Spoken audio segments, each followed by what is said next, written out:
Good afternoon. সকাল থেকে যে ভিডিও করতে পারিনি, আজকে একটু ব্যস্ত ছিলাম। এসেই মাত্র ব্রেকফাস্ট করলাম। সকালে ব্রেকফাস্ট করা হয়, সময় পাইনি। প্রথমত ভাবলাম যে না, তোমাদের সাথে একটু ভিডিও করি, কিছু কথা শেয়ারও করি। যাই হোক, এরপর রান্নাবান্না করব। আর ব্রেকফাস্টটা আজকে যেটা খেলাম সেটা হচ্ছে চা আর ছোট্ট ছোট্ট কেক এনেছিলাম। এত খিদে পেয়েছিল, সেটাও তোমাদের সাথে শেয়ার করতে পারিনি, কারণ আমার মনে হলো খেয়ে নিয়ে তারপরে ভিডিওটা করি। তো এই হচ্ছে ব্যাপার। আর ছোটো ছোটো কেক, তার মধ্যে একটা আছে, একটা দেখাই। এই যে এই যে কেকটা, রোদে দেখা যাচ্ছে কিনা, তার সাথেই আবার আমার এই জারটা ফ্রি দিয়েছে। আমি ভাবলাম যে না, বছর শেষ হচ্ছে, একটা করে গিফট পেলাম, যাক খুব ভালো লাগলো। এই হচ্ছে ব্যাপার।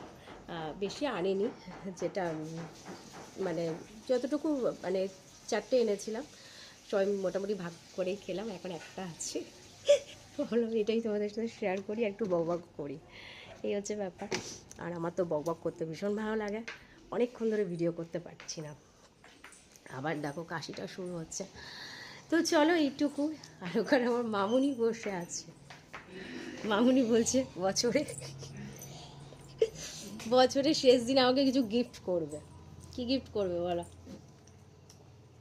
কে আমাকে তুমি গিফট করবে? তুমি আমাকে কি গিফট? ও, আমি তোমাকে দেবো।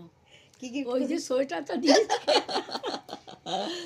মামুনি শীতকালে, একটা সোয়েটার গিফট করেছে, এটা ঠিক, সেটাও তোমাদের সাথে শেয়ার করানি, তার আগে ওইটা পড়া হয়ে গেছে। যাই হোক, মামুনি প্রচুর গিফট করছে, আর মামুনি কি গিফট করবে? এখন মামনিকে করলেই ভালো হয়। যাই হোক, এই হচ্ছে ব্যাপার। মামুনি স্নান হয়ে গেছে, স্নান টান করে রোদের মধ্যে বসে আছে। দেখো আমার মামুনি মাথায় হাতটা কি ভালো লাগছে। তো চলো, এই হচ্ছে ভিডিও। তারপর রান্নাবান্না কী করি সেটুকু শেয়ার করব। তো চলো, এখনকার মতন টাটা। আর ভিডিওটা ভালো লাগলে প্লিজ প্লিজ লাইক করো। মামুনি কিছু বলো। লাইক করো, কমেন্ট করো, লাইক করো, কমেন্ট করো, শেয়ার করো। শেয়ার করো। তো চলো, এখনকার মতন টাটা। টাটাটা দেখা। টাটা।